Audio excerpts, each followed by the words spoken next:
Perfecto. Muy bien, mis hermanas. Bienvenidos todos. Vamos a empezar nuestra clase de hoy.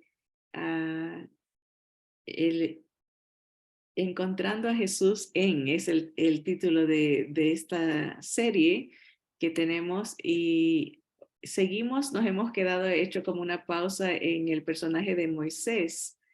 Lo hemos visto, Moisés, cómo proyecta, cómo anuncia, ¿no? Lo que el Señor Jesús haría por nosotros. Y lo hemos visto en diferentes categorías, ¿no? Moisés como el, no, como el legislador, ¿dónde está aquí? El legislador, el primero fue Moisés como el profeta, que es una proyección lo que el Señor Jesús sería, el que traería la palabra. Moisés como el legislador, el que trajo la ley, el pacto con el pueblo de Israel y como el Señor Jesús trajo la palabra de Dios y el nuevo pacto en su sangre. Y la semana pasada empezamos Moisés como libertador, ¿verdad? O gobernador del pueblo de Israel.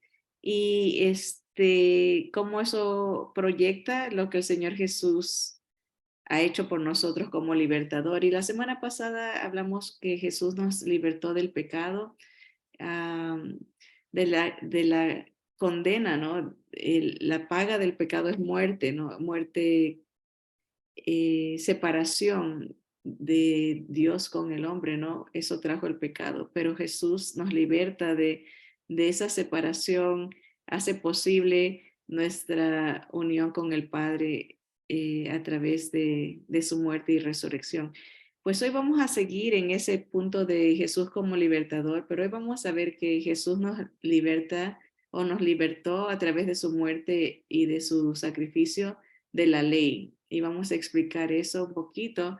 Um, Hay una categoría en el estudio que dice encuentro a Jesús en mi vida y uno se supone que debe describir ahí de acuerdo al tema, ¿no? Cómo uno encuentra a Jesús, al Señor Jesús en, en la vida, ¿no? En ese aspecto, ¿no? Y como estamos hablando de la libertad, podemos decir que lo encuentro cuando me doy cuenta que Él me ha libertado de la culpa o encuentro a Jesús en mi vida libertándome de la culpa de no poder cumplir la ley a cabalidad, ¿verdad? Sabemos que fallamos, ¿no? Que pecamos, que desobedecemos, aunque no queremos como creyentes, ¿verdad? Luchamos, ¿verdad? Pero um, el enemigo usa mucho la táctica del el acusar, ¿no? El condenar, mírate lo que hiciste, no, no sirves, no, no, Dios no te ama, ¿verdad? Acusaciones y culpabilidad, ¿no? Pero el Señor nos libra de eso y nos impulsa a querer vivir en obediencia, o sea, no nos deja ahí en la tristeza y la derrota, sino que nos quita esa culpabilidad y nos impulsa a obedecerlo, ¿no? Y eso es parte del regalo de librarnos de la ley. Vamos a leer porque siempre comparamos, ¿no? A los personajes o a la porción bíblica con, esto sería la tipología, ¿no? El modelo y vamos a ver la proyección que sería Jesús cumpliendo lo que se anuncia aquí. Entonces, vamos a leer aquí, esta porción está en Éxodo 6. Vamos a ver, no, Éxodo, esto es continuación de la primera parte. Déjenme ver, Hechos, Éxodo 19.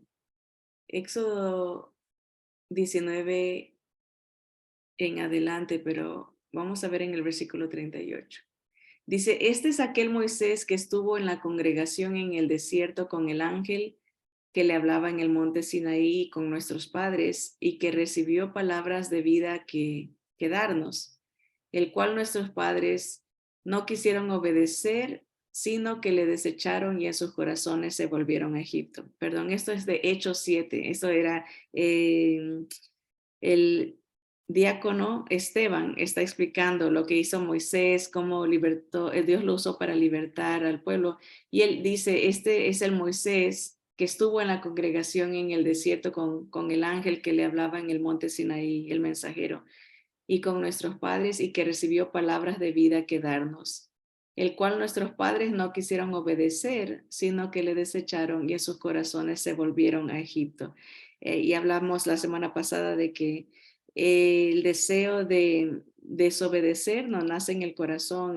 Ellos estaban en Egipto en su corazón, ¿no? Aunque físicamente estaban en el desierto, su mente, su corazón estaba en el pasado, ¿no? En el pecado. Y hoy vamos a agregar este versículo que nos va a ayudar a entender lo de la libertad del pecado. Dice Éxodo 6, del 6 al 13, por tanto dirás a los hijos de Israel, noten, yo soy Jehová, está hablando Dios, y yo os sacaré de debajo de las tareas pesadas de Egipto. Dios se introduce, Él se presenta y dice, yo soy Dios y yo soy el que te voy a sacar de Egipto. No dice tú te vas a sacar a ti mismo, no dice yo te voy a ayudar para que tú te saques, no, es una obra de Dios, la liberación, la libertad, Dios se la asigna a sí mismo. Dice, y os libraré de su servidumbre. Dios se iba a encargar de dar la libertad y os redimiré con brazo extendido y con juicios grandes, ¿no? Dios es el que nos compra. Redimir quiere decir dar un pago. Jesús da su vida para comprarnos, sacarnos del mercado de esclavitud, del pecado y de la muerte donde nos tenía Satanás. Él es el que nos redime. Le pertenecemos a Él porque Él paga un precio muy alto por hacernos suyos, ¿verdad? Así que Él es el que nos liberta, el que nos redime, el que nos compra, el que dice, el que nos libra de la servidumbre. Hemos hablado la semana pasada en cuanto a la liberación del pecado, que todo el que practica el pecado, esclavo es del pecado, es siervo, se debe a ese señor, a ese dueño, a ese amo. Y el pecado es cruel, no da, siempre cobra. Al principio pudiera hacer ver como que le hace ver a la persona como que está disfrutando, como que está ganando, pero tarde o temprano el pecado reclama el pago y dice que la paga del pecado es la muerte, ¿no? Y eso, tarde o temprano, el pecado obviamente instantáneamente trae muerte espiritual, no hay comunión con Dios. El pecado trae muerte física, todos sabemos eso, morimos porque hemos pecado. El pecado trae muerte, destrucción social, moral, familiar. Entra, ¿no? El pecado y trae destrucción. Y aunque al principio pareciera que no, porque eso dice, tarde o temprano el cobra, ¿no? Es un amo cruel. Sin embargo, nuestro dueño, nuestro amo, nuestro Señor Jesús es un dueño amoroso que nos protege, que nos bendice, ¿no? Nos guía, nos llena, nos satisface. Son muy diferentes los dos dueños que el ser humano puede tener. O es esclavo de Satanás, del pecado y de la muerte, o es esclavo del Señor en vida, vida abundante. Y explicamos la palabra esclavo, que en el original no es la idea de alguien aplastado, ¿no? Porque siempre pensamos un esclavo es alguien que sufre, que no tiene libertad, ¿verdad? Pero esa no es la palabra que usan en el original griego cuando se habla entre comillas, del esclavo del Señor, es la palabra doulos, que es un siervo, una persona que pertenece, que usaron esa palabra porque cuando querían transmitir la idea de que pertenecemos a Dios. Y en los tiempos bíblicos, el que pertenecía a otro era un esclavo. Entonces, para ellos se les hizo lógico usar esa palabra, aunque para nosotros esclavitud no tiene una connotación positiva, ¿no? Pero nos acostumbramos a decir eso, somos esclavos del Señor, pero en sí lo que estamos queriendo decir es que pertenecemos a Dios. Ya no pertenecemos al diablo ni al pecado, ahora pertenecemos al Señor y estamos seguros, porque el dueño, el amo, se encargaba de la mantención, del cuidado, de darle un lugar donde dormir, o sea, tenía la idea de alguien que también podía proteger, aunque a su vez el siervo contribuía, ¿no? De alguna manera por amor al dueño. Así que esa es la idea, pero eso lo vimos la semana pasada y ahorita estamos viendo cómo Dios dice, yo soy el que te liberto, yo soy el que te redimo, yo soy el que te libro, te liberto, no es la idea. Dice, y os tomaré por mi pueblo y yo seré vuestro Dios. O sea, él mismo dice, yo me encargo, yo te escojo, porque yo te tomo a ti, yo te incluyo en mi pueblo, ¿no? Como mi familia, y yo voy a ser tu Dios. Y vosotros sabréis que yo soy Jehová, vuestro Dios, que os sacó de debajo de las tareas pesadas de Egipto. Bien, los verbos, aquí es muy importante analizar la palabra no solamente históricamente, sino gramaticalmente. El Señor es el que saca de la esclavitud. Él es el que, aquí dice, yo soy Dios, el que os sacó de debajo de las tareas pesadas de Egipto y os meteré en la tierra por la cual alcé mi mano, jurando que la daría a Abraham, a Isaac y a Jacob, y yo os la daré por heredad. Yo soy Jehová. Él es por eso dice, Él es el autor y el consumador, Él es el que empieza todo.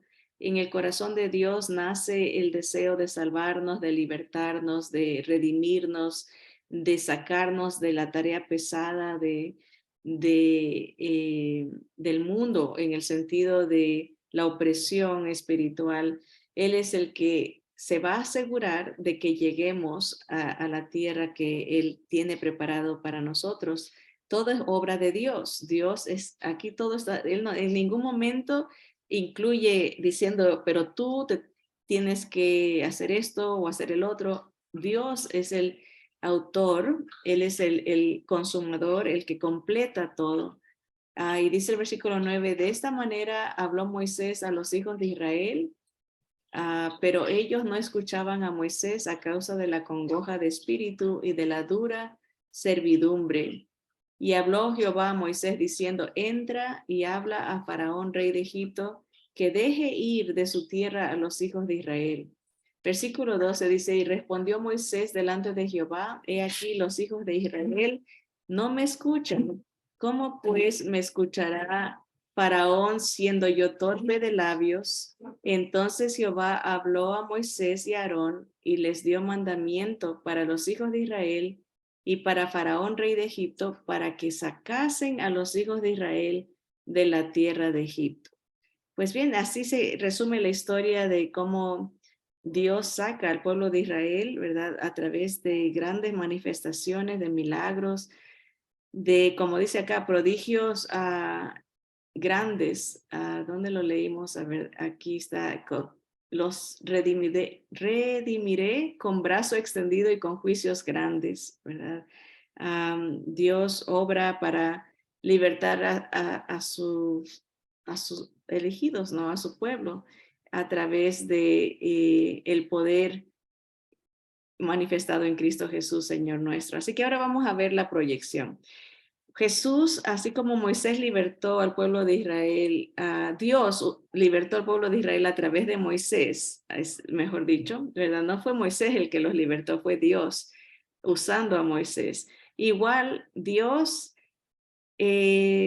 usó a nuestro Señor Jesús para libertarnos a un nivel muchísimo más elevado, no solamente físicamente, sino espiritualmente y en todas las áreas. El Señor Jesús es el libertador, ¿no? Y hoy vamos a hablar de cómo nos libertó de la ley. Ya la semana pasada hablamos que nos libertó del pecado, pero vamos a hablar ahora de la liberación de la ley. ¿Qué quiere decir esto?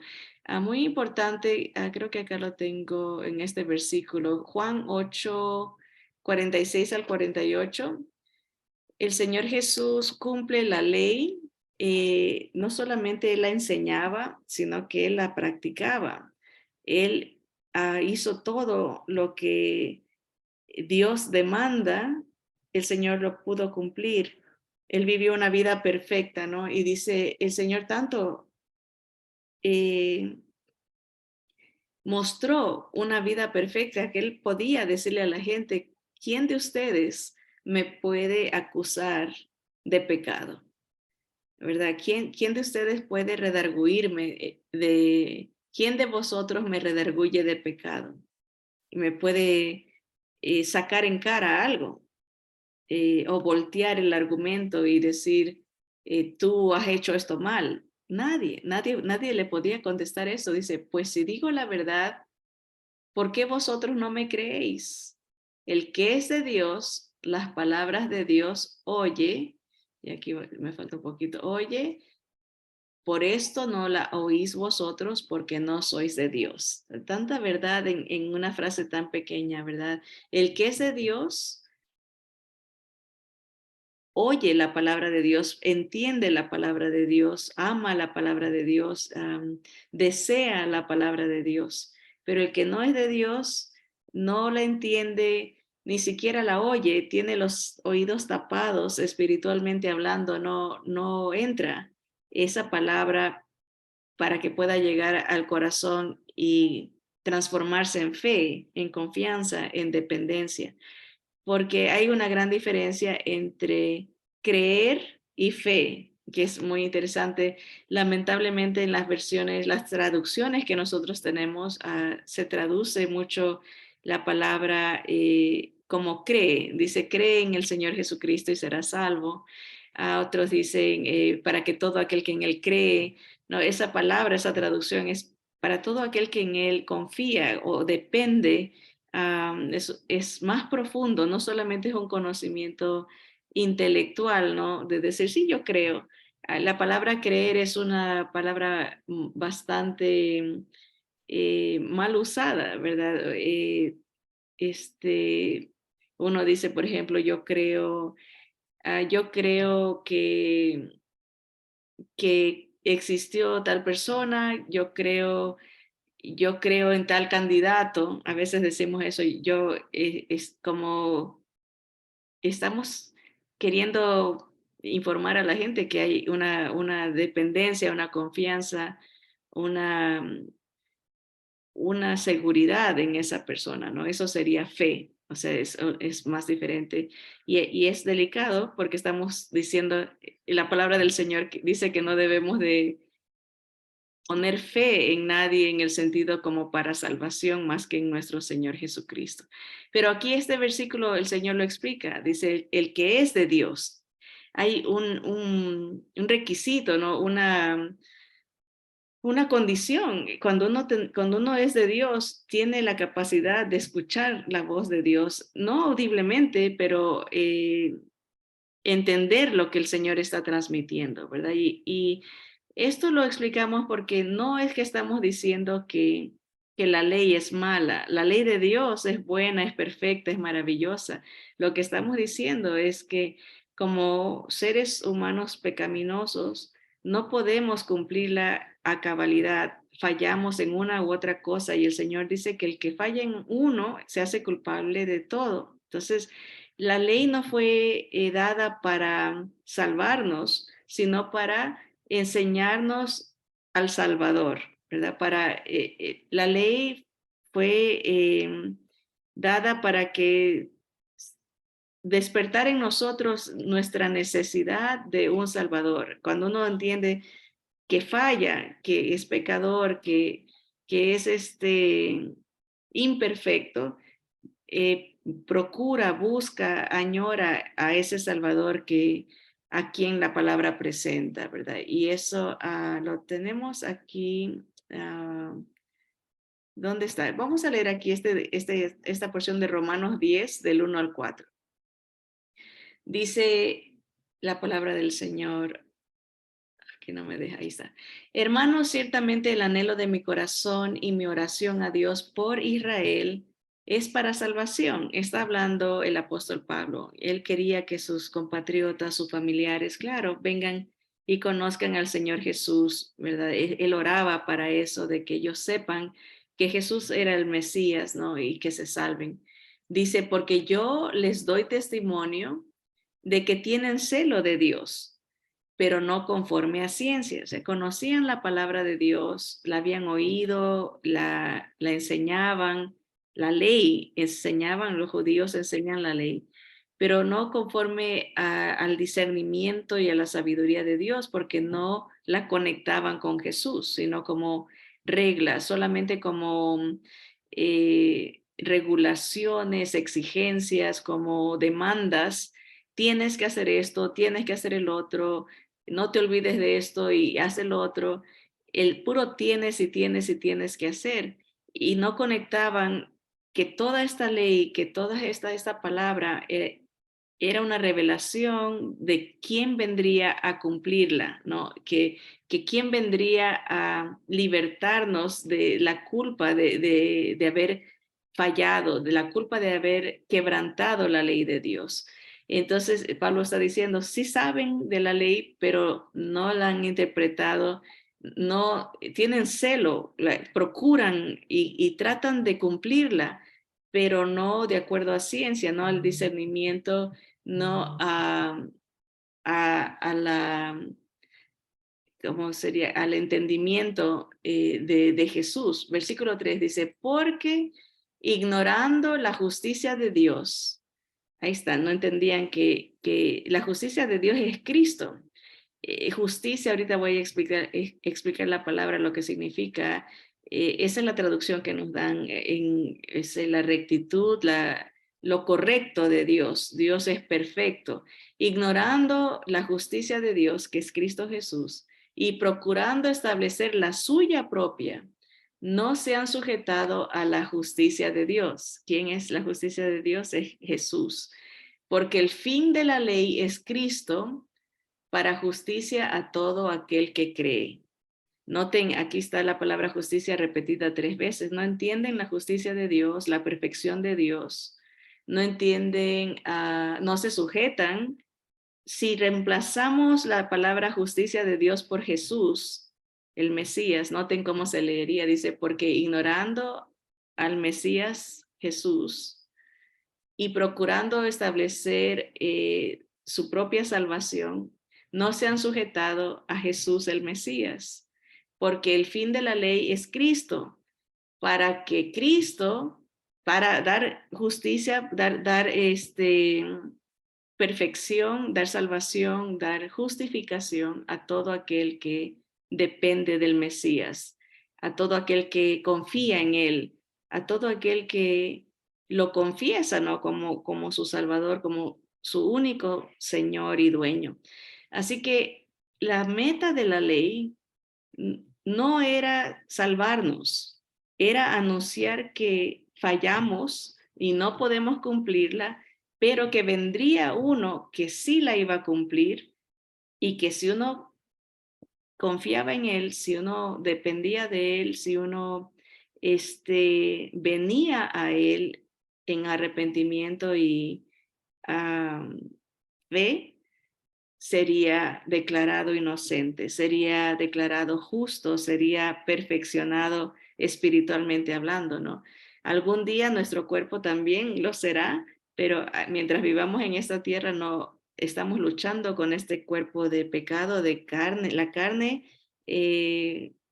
guerrea, dice la palabra, batalla contra el espíritu. La carne quiere algo, el espíritu quiere otra cosa. Y Pablo decía eso, a veces hago lo que no quiero, termino haciendo lo que no quiero hacer, Pero, ¿verdad? El creyente tiene esa lucha, el mundo no la tiene, el mundo se deleita en desobedecer al Señor. El único que siente esa presión, esa batalla, es el Hijo de Dios, ¿verdad? El que tiene el Espíritu Santo de Cristo que lo redarguye, lo convence de pecado, de justicia y de juicio. Es el regalo que los creyentes tenemos, la presencia de Jesús para poder librarnos de la ley, del pecado y de la muerte.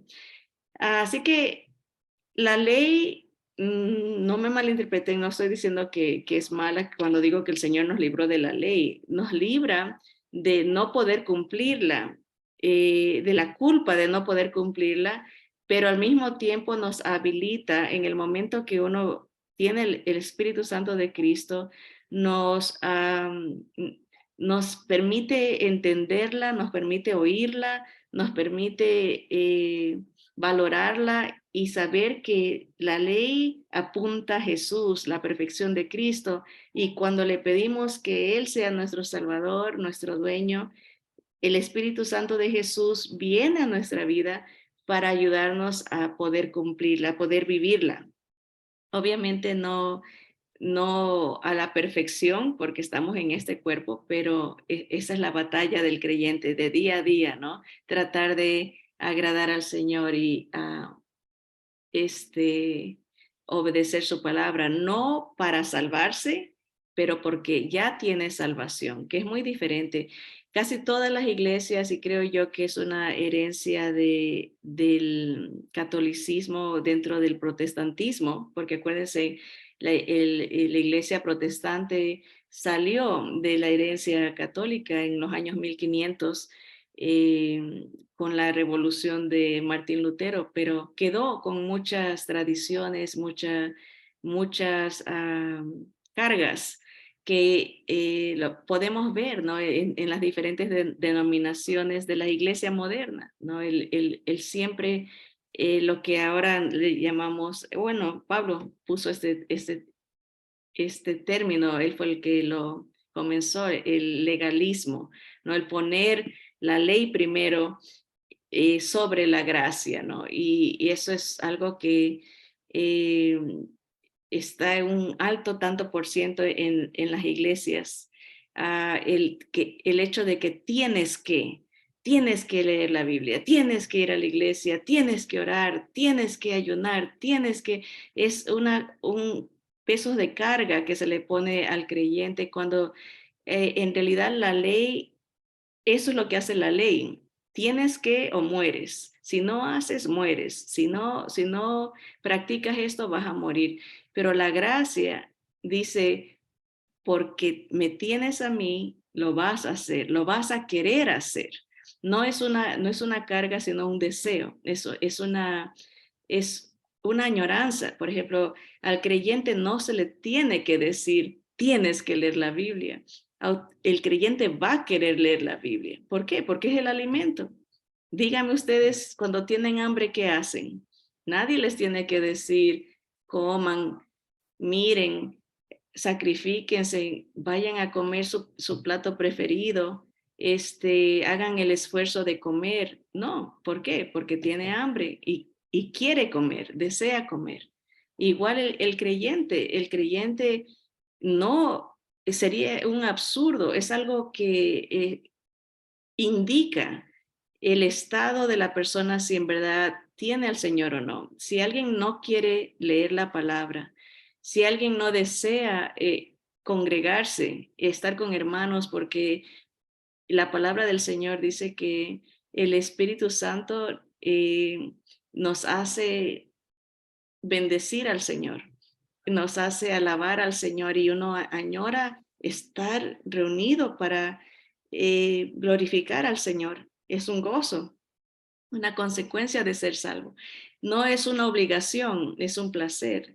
El alabar a Dios. Hay gente que no desea cantarle a Dios. Y no estamos hablando de que porque no tiene bonita voz o que porque no tiene preparación vocal, ¿no? Como para decir de cantante, ¿no? Hay gente que no canta bien, pero ama a Dios y canta como que si fuera de la ópera o Paparotti, ¿cómo es que se llamaba ese? El Pavarotti, pero porque desean alabar a Dios. No hay presión, no hay que obligarlos. Pero vemos la diferencia, ¿no? Cuando alguien no quiere, posiblemente es una persona muy religiosa que está acostumbrada a ir a la iglesia porque le han enseñado que tiene que, porque si no está mal, ¿verdad? Pero esa no es la verdadera fe que Dios desea que sus hijos tengan. Él nos liberta de esa presión del tienes que, um, y muchos líderes um, tienden a transmitir este mensaje de legalismo, ¿no? De peso. Y por eso algo interesante de nuestro Señor Jesús, que Él cumplió la ley en dos áreas. Él enseñó la ley, Él era maestro de maestros, pero no solamente que la enseñaba, sino que la practicaba. Y a veces, él le reclamaba a los religiosos, ustedes son piedra de tropiezo porque ponen tanto, dice, cosas que ni ustedes hacen, porque esa es la característica de un predicador legalista. Exige que todo mundo haga cosas que ni él o ella hacen. Y es algo tan triste, ¿no? Que mucha gente busca este tipo de predicadores, como que, ¿por qué? Porque llena la carne. Cuando alguien dice, ya hice esto, se enorgullece espiritualmente. Por ejemplo, decir, cuando alguien dice, yo ayuno, yo diezmo, yo hago esto y yo sirvo a Dios y yo me levanto temprano y yo. ¿Qué hace eso? Transmite que la persona se siente eh, muy fuerte espiritualmente, que se siente eh, como en gran autoridad. Cuando vemos aquí que todo lo que el Señor dice, yo soy el que hago, yo soy el que te liberto, yo soy el que te saco de tus labores, de las tareas pesadas, yo soy el que te redimo, yo soy el que te meteré a la tierra. Todo es yo, Dios es el que hace la obra en nosotros. Y uno debe de meditar mucho en cómo uno se proyecta, ¿no? En el hablar, aún en lo que dice, porque dice que de la abundancia del corazón habla la boca. Cuando una persona constantemente está, yo sirvo a mi Señor y yo no le fallo a Dios, yo hago esto y yo hago el otro, se puede percibir que ha caído en el legalismo, porque siente que alcanza el cielo por todas las cosas que hace y no le da la gloria al Señor. Como dice, el Señor me fuera diferente si uno dice, el Señor me ha cambiado, ¿verdad? El Señor me ha hecho dependiente de Él, el Señor me ha quitado mi egoísmo, mi egocentrismo, el Señor me anima a buscarlo, el Señor me permite servirlo, el Señor me ha ayudado o me bendice al congregarme con otros, ¿verdad? Donde aprendo más de Él, muy diferente, ¿verdad? Y es algo que cada uno debemos de examinar, ¿no? Sí, por eso Pablo le decía a los Gálatas, ¿no? De la gracia habéis caído, porque ya Cristo no es la razón de su vivir, sino el yo. Yo hago esto y yo hago el otro. Y aquí, por eso aquí vamos a ver estos dos versículos de Gálatas. Dice Gálatas 5 del 1 al 3, estad pues firmes en la libertad con que Cristo nos hizo libres. ¿Verdad? No, el problema de los hermanos en Galacia era que querían hacer lo que los judíos hacían, circuncidarse mantener la ley, guardar el sábado, todas las leyes. Acuérdense que en el judaísmo, la ley de Dios es leyes en diferentes áreas, leyes en las áreas ceremoniales, leyes en las áreas morales, y con esto no estamos diciendo, repito, para que no quede la duda, ¿no? Que la ley falla. La ley es perfecta, la ley es santa, la ley es vida en el sentido si se la practica, ¿verdad? Pero como no podemos practicarla, nos trae muerte. Y por eso necesitamos creer en Cristo, que Él cumplió la ley, que Él es el único perfecto que puede otorgarnos la salvación. Y esa fe nos liberta, nos habilita para que podamos oír la palabra de Dios y practicar la palabra de Dios por la presencia del Espíritu Santo de Jesús en nuestras vidas. Por eso dice, estás libre, les dice Pablo, estemos firmes en esa libertad que ahora tenemos a través de Cristo. Podemos obedecer a Dios con gusto, con alegría, con satisfacción, con placer, no por obligación, que es como la ley siempre se presenta. El tienes que, ahora podemos hacerlo por la gracia de Dios. Y dice, y no estéis otra vez sujetos al yugo de la esclavitud. ¿Cuál sería la esclavitud? La demanda, ¿no? De que la obligación, o es un peso, ¿no? Dice, he aquí yo, Pablo, os digo que si os circuncidáis, okay, quieres hacer una obra como muy religioso y lastimar tu cuerpo, siempre la religión lleva a eso, de que un sacrificio físico, emocional, en este caso era físico, especialmente para los hombres, dice, de nada os aprovechará Cristo para todos los que quieren que el mundo sepa que se han sacrificado físicamente por Cristo. De nada les aprovecha el sacrificio de Cristo si estás queriendo alcanzar salvación por tus obras. Dice, y otra vez testifico a todo hombre que se circuncida, que está obligado a guardar toda la ley. Si quieres presumir religiosidad, estás obligado a guardar toda la ley. ¿Y cuál es la consecuencia? Es muerte, porque no podemos cumplir la ley. Y el que falla en una, dice, es culpable de todas. Vamos a terminar con esta otra porción de Gálatas mismo. Dice Gálatas 3:13. Ya me está sonando la cocina. Perdonen el ruidito, ya mismo se apaga.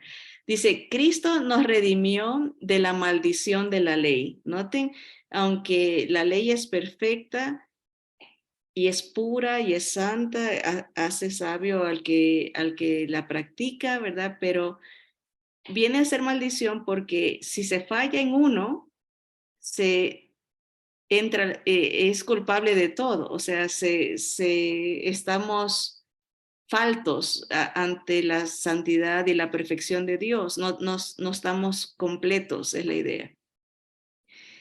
Dice, Cristo nos redimió de la maldición de la ley, hecho por nosotros maldición, porque está escrito, maldito todo el que es colgado en un madero, para que en Cristo Jesús la bendición de Abraham alcanzase a los gentiles, a fin de que por la fe, recibiésemos la promesa del Espíritu. No solamente dice que por creer, no es algo mental, es una decisión que uno toma de depender del Señor Jesús, de confiar en Él, de entregarse a Él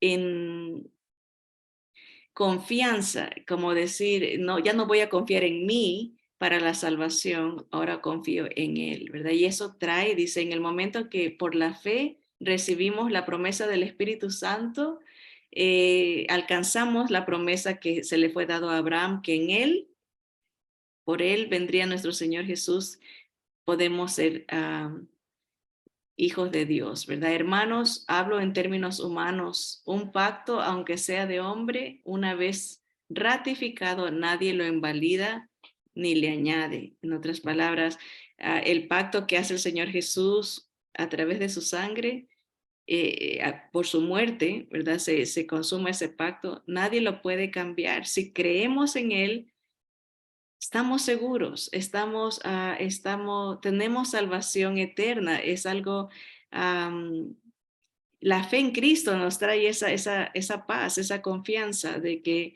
el Señor nos ha declarado justos, nos cubre con su sangre. Algún día, si el Señor nos llama, el Padre va a ver al Hijo. Es la idea de la Pascua, ¿no? Que el Cordero, en la sangre del Cordero en la puerta cubría al individuo de la muerte que iba a pasar. No entraba a ese hogar la muerte si estaba la sangre del Cordero. Igual, el que tiene la sangre de Cristo está sellado para el día de la redención. El Señor va a buscar al que tiene su sangre, al que tiene el pacto, al que tiene su espíritu, a la novia, viene por su novia y se la lleva. Estamos sellados, estamos marcados con la sangre de Cristo. Nadie puede cambiar esa verdad. Nadie puede, dice, aún en términos humanos, cuando alguien hace un pacto, nadie puede cambiar ese testamento. Ya está ratificado, ya murió el que escribió, nadie puede invalidarlo. Ahora, en términos espirituales, la sangre de Cristo, la muerte, el testamento que nos ha dejado el Señor es eterno, es perfecto. Y Él dice, el que es mío, nadie me lo quita, ¿verdad? No hay riesgos en esta transacción eterna que hizo el Señor Jesús para comprarnos, para redimirnos. Entonces la pregunta sería, ¿es nuestra salvación por las obras de la ley? Mucha gente dice, yo voy a la iglesia. Y les digo por experiencia, hermanos, en el Ministerio de Evangelismo, hacemos dos preguntas muy claves a todas las personas con las que conversamos al evangelizar. Primero, ¿has llegado a ese punto en tu vida donde sabes con seguridad que si mueres hoy, irías al cielo? Y mucha gente es sincera y dice, no, no estoy seguro, no estoy segura. No sé, dicen otros, si iría al cielo. Y la segunda pregunta es si estuvieras delante de Dios y Dios te preguntara, ¿por qué te tengo que dejar entrar a mi cielo? ¿Qué le dirías? ¿Qué le responderías a Dios si te pregunta, ¿por qué te debo de dejar entrar? Y 99% de las personas responden porque he sido buena persona o porque soy buena persona, porque no ofendo a mi prójimo o porque yo no he robado o porque voy a la iglesia. Hay gente que me ha respondido porque soy hija de pastor o porque desde chiquito yo nací en la iglesia. Muchas personas religiosas responden así. Yo sé que voy a ir al cielo porque sirvo a Dios. O yo sé que voy a ir al cielo, una persona me dijo, porque yo hablo en lenguas. Otros dicen porque lo amo, porque yo amo a Dios. O porque eh, yo creo en él. Ahí está la palabra creer, ¿verdad? Que es el acto mental de saber que existió. Yo creo en Dios. Mucha gente dice, yo creo en Dios. Muy exclusivos son las personas que dicen, porque Jesús murió por mí y pagó mi deuda de mi pecado, o porque tengo fe en Él, he depositado mi fe en lo que Él hizo. Es muy poco, muy poquito el porciento de personas que entienden la obra que Cristo hizo en la cruz, que paga una deuda que nosotros teníamos por el pecado de la ley, la maldición de la ley, que no podemos cumplir la ley. Y Él la cumple en su vida perfecta, en todo obedeció al Padre. Ah, tanto lo que decía como lo que hacía, todo obedeció al Padre, una vida perfecta, un sacrificio perfecto. Él toma nuestro lugar, sufre por nuestra culpa, ¿verdad? Pero no se queda ahí, resucita para justificarnos. En otras palabras, en el momento que Él vive, ¿verdad? Él puede otorgarnos su presencia, su Espíritu Santo para cambiarnos, ¿verdad? Y ese sería el siguiente, cómo nos liberta del yo, nos da una vida nueva, nos da a través de su presencia, de su Espíritu Santo. Ese es el regalo de Dios, ¿verdad? Y esta palabra justicia que leímos era la palabra griega dikaiosune, que en un sentido general es el estado de aquel que es como debe de ser, como Dios quiso que seamos. Dios a través de Cristo nos rehace, nos hace como Él quiso que seamos. La rectitud, la condición aceptable a Dios, solo viene a través de la presencia del Espíritu Santo, quien nos hace nuevas criaturas.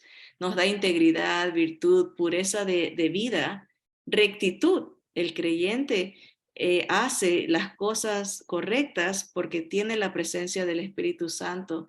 Rectitud en la manera de pensar, en la manera de sentir y de actuar, es la actitud correcta por la presencia del Espíritu Santo. Así que es una gran diferencia entre un religioso y un creyente.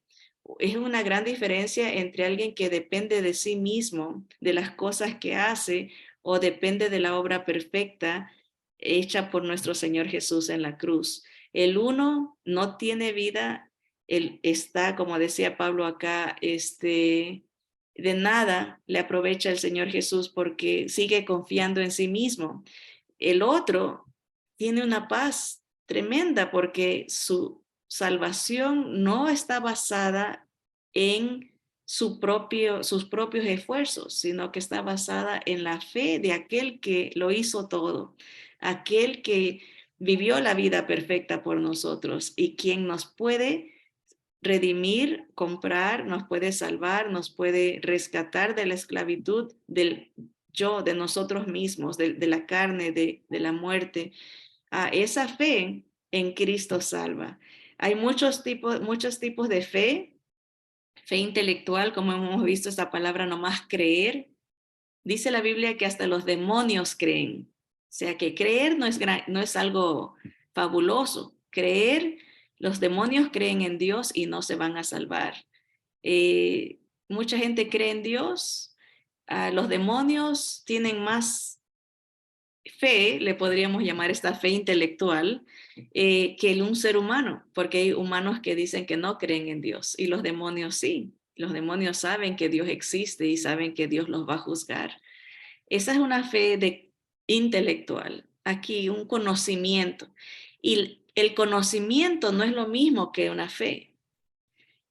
Mucha gente religiosa dice, yo me sé la Biblia de cabo a rabo, la he leído de pasta a pasta, conozco la Biblia, pero no han entendido porque no, por eso dice, no, el Hijo de Dios oye la palabra de Dios. El conocimiento no es lo mismo que la fe.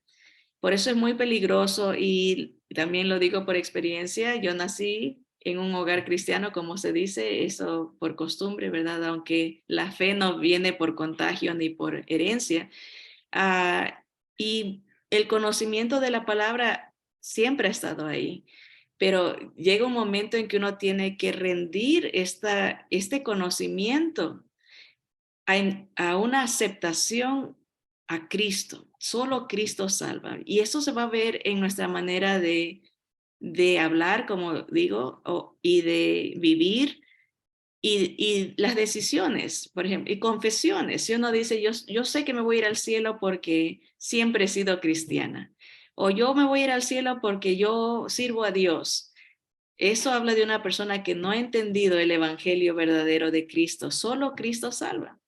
Y aún en el conocimiento de la palabra, uno tiene que examinar dónde está nuestra fe. Si está en la iglesia, si está en la religión, si está en nosotros mismos, porque siempre va a ser una gran lucha entre el enemigo confundir el conocimiento que uno tiene y estropear la fe verdadera, la fe que salva es confesar solo a Cristo como el único y suficiente Salvador, el perfecto, el único que el Padre va a aceptar, y en el momento que lo tenemos a Él, su Espíritu Santo, somos aceptos en el amado, dice la palabra.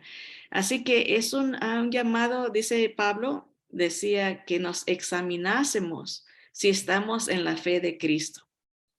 Porque por varias razones muchas veces nuestra teología puede desviarse, puede confundirse, porque hay mucha presión en el mundo religioso a que se ponga la fe en el sistema y no solamente en Jesús. Especialmente vivimos en tiempos donde la predicación, el evangelio de que solo Cristo salva es menos atractivo, es menos predicado, es menos aceptado y es hasta perseguido.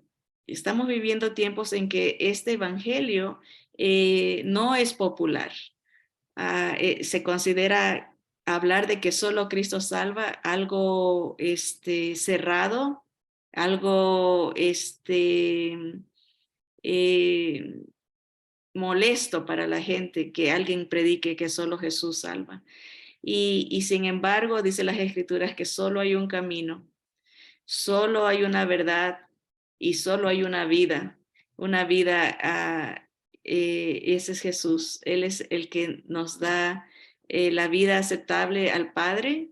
Él es el que nos da la verdad de nuestra condición y de nuestra necesidad y de quién Él es, el Hijo de Dios, Dios encarnado, quien paga una deuda imposible de pagar, y Él es el camino. Él es el único que nos liberta, ¿verdad? Así que, hermanos, el Señor nos ha librado de esa culpa de la ley en Cristo Jesús, y tenemos un regalo maravilloso de una salvación tan grande que no debemos de ver de menos, ¿verdad? Lo que el Señor ha hecho por nosotros nos debe de invigorar a amarlo, impulsar a agradarlo, ¿verdad? Porque ahora Él vive en nosotros y ya no vivo yo, mas Cristo vive en mí, decía el apóstol Pablo, y todos nosotros los creyentes en Cristo Jesús podemos decir lo mismo. Así que lo que ahora vivo, dice, no lo vivo en la carne, sino en el Señor, quien me amó y se entregó por mí, ¿verdad? Así que vamos a darle gracias al Señor por ese regalo. Y si usted no tiene la fe en Cristo, solo en Jesús, este es el momento. Y hablo a religiosos también. No importa que haya estado 30, 40, 50 años en la iglesia, pueda que su confianza haya estado en usted mismo todo este tiempo, en sus obras. Y el Señor le está dando la oportunidad de decir, ah, me rindo y entiendo este mensaje de que solo Jesús es el único que el Padre acepta, y pongo mi fe completamente en Él. Me entrego a Jesús, le pido que me llene de su espíritu para ahora servirlo para su honra y su gloria, no para mi vanidad, no para mi orgullo personal, sino para su, para su gloria, ¿verdad? Así que vamos a orar. Amado Señor, te damos gracias por tu inmenso amor, tu gran misericordia para con cada uno de nosotros. Cuánto tú nos amaste, Señor. No importa el trasfondo, tu palabra nos habla cómo tú le hablabas a los religiosos, le hablaste a Nicodemo y le dijiste que era necesario que nazca de nuevo, y la única manera que podía suceder eso era viendo al Jesús crucificado, viendo la obra redentora, reconociendo su estado y dejando que el Espíritu Santo lo cambiara. Señor, gracias porque ese mismo mensaje de misericordia para el religioso como misericordia para el pecador sigue vigente. Cristo salva. Su obra en la cruz fue perfecta y Él pagó el precio. pagó el precio del pecado, pagó el precio de la ley, cumplió todo para que nosotros podamos ser libres, para poder comprarnos, para poder incluirnos en su familia. Señor, gracias por tu gran misericordia, tu gracia, el darnos lo que no nos merecemos, Señor. Gracias por tu presencia, gracias por la fe, que es un regalo. Dice tu palabra, por gracia sois salvos por medio de la fe. Y esto no es de vosotros, es un don de Dios, no por obras, para que nadie se gloríe. Señor, gracias porque nos libertas de la culpabilidad de no poder cumplir a cabalidad toda tu ley, Señor. Pero gracias también porque al venir a nuestra vida nos habilitas para agradarte, Señor, y obedecerte. Señor, eres perfecto, solo tú eres Dios. Gracias, Señor, porque en Jesús tenemos vida, perdón, tenemos salvación. Padre Santo, y si hay alguien que escuche este mensaje y quiera decirle al Señor, ven a mi corazón, Señor, dame de tu espíritu, me arrepiento de haber confiado en mí mismo, me arrepiento de eh, haber puesto otros salvadores y haberme puesto yo mismo, Señor, y te ruego que me recibas. Yo te recibo a ti, te pido que vengas a mi vida, dame de tu espíritu. Yo quiero vivir una vida abundante, una vida obediente, una vida que te agrada, Señor.